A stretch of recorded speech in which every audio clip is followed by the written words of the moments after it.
Hey everyone, my name is Anders and today we are going to go over the new updates for global labs in Black Desert. This is the test server preview. That means we will see these changes go live in Korea next week and then global regions the following week on PC. So let's start with Awakening Valkyrie changes. Sacrum Ferret, your R&B skill, has increased movement distance when using it left or right, has a forward guard effect added, stiffness and floating CC are now PVE only unless you take the new core to activate those CCs in PvP. The evasion debuff on hits has also been removed. The effect has been moved to your Divina Impulsa skill. Mana consumption has increased from 35 to 50. You no longer recover mana on hits when using this skill. Critical hit rate modifiers are no longer applied on cooldown in PvP, and critical hit rate will now apply when linking the skill with promptness. Castigadio, your SLMB skill, now deals 24% more damage in PvE. The animation speed has changed. If you hold LMB after the skill, you will activate Terra Sancta. The skill will now link with more skills like Lucem Fluxum. Add-ons will now apply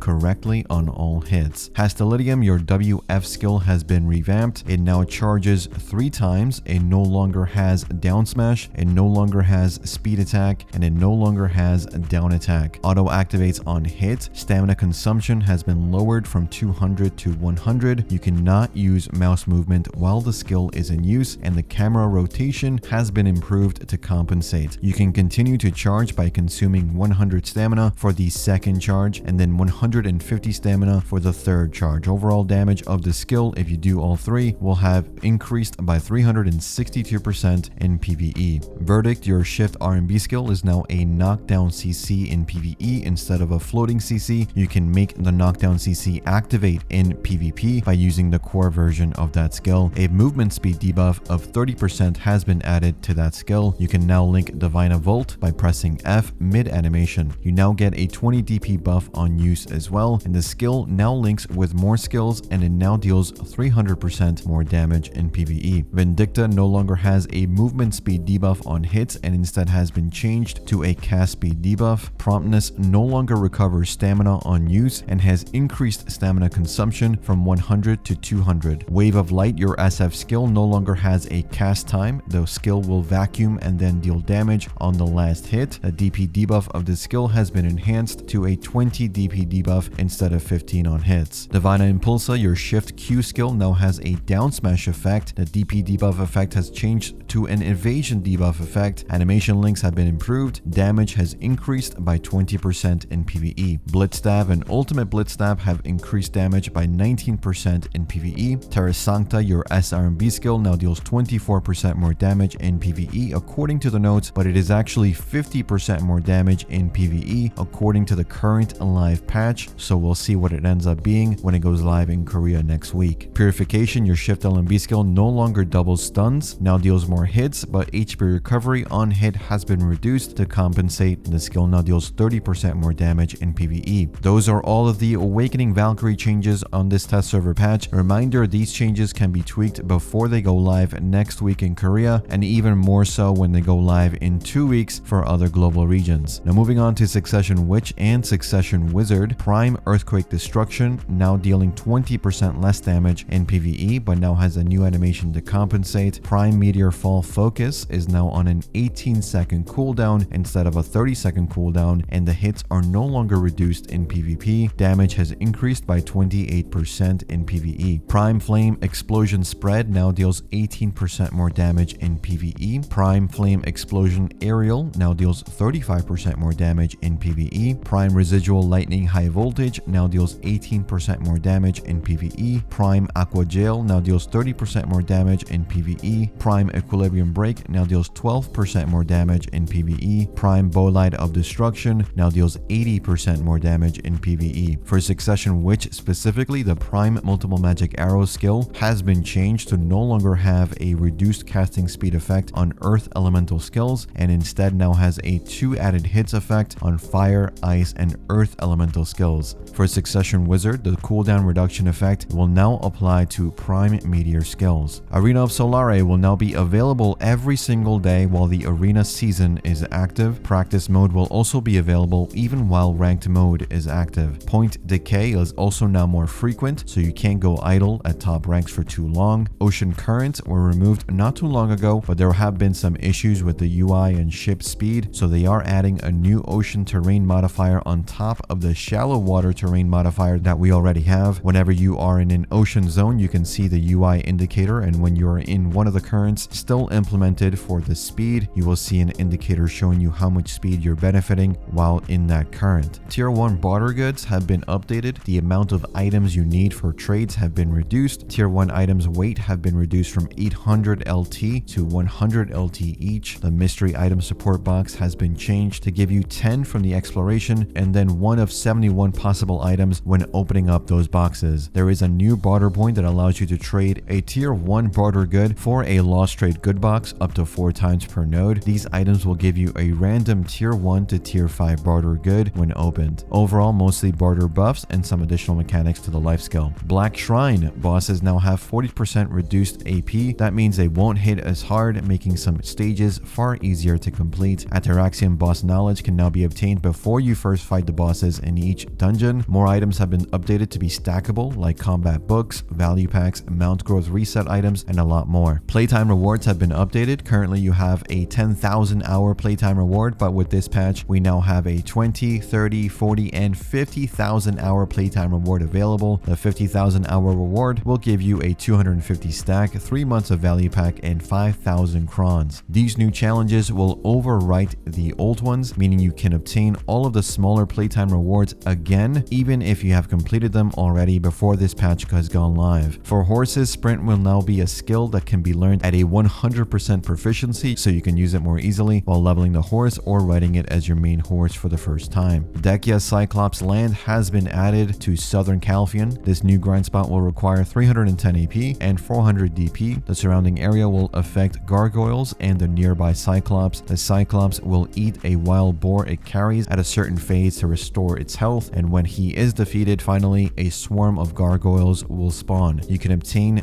Dawn Earrings up to duo from this grind spot. Speaking of grind spots, trash loot has been increased across the board to the following grind spots: Dehkia Ash Forest, Tungrad Ruins, City of the Dead, the elite monster that comes out, Dehkia Tenkuda, Kretuga, Olin's Valley, Tenkuda Normal, Thornwood, Gyphon Underground, Elvia Soundal Camp, Murlowax Labyrinth, and lastly Elvia Rudum. Node Wars have also changed. There is a lot to go through here, but the breakdown they gave us is this. The application method for participating in the Node War is changed from the existing fort construction method to applying through a new function called the Integrated Application System. The maximum number of guilds that can participate in each base is set by this new system, and the bases each guild will participate in are randomly assigned by the system. When the node assignment of a participating guild is completed, you can then build a fort at the assigned node. When the fort construction time ends, the base war begins. Node wars will now be broken down into levels. Levels 1 through 5 will each have their own specific node bases. Depending on the level, certain annex buildings can be built, and certain gear caps are enforced. Level 5 nodes will be the only ones with no gear caps. This is, of course, experimental. I'm not entirely sure if global regions will be getting this, or if this is going to be a Korea-only update for now, but it seems like they are asking for more feedback about how to improve the Node War system for veterans, while at the same time making it easier for newer players to get into the Node War scene. Let me know your thoughts in the comments. That's all for this patch. A lot of changes, some really good ones for PvE. Let me know your thoughts, and as always, thanks for watching, thanks for listening. I'll see you all in the next one. Take care.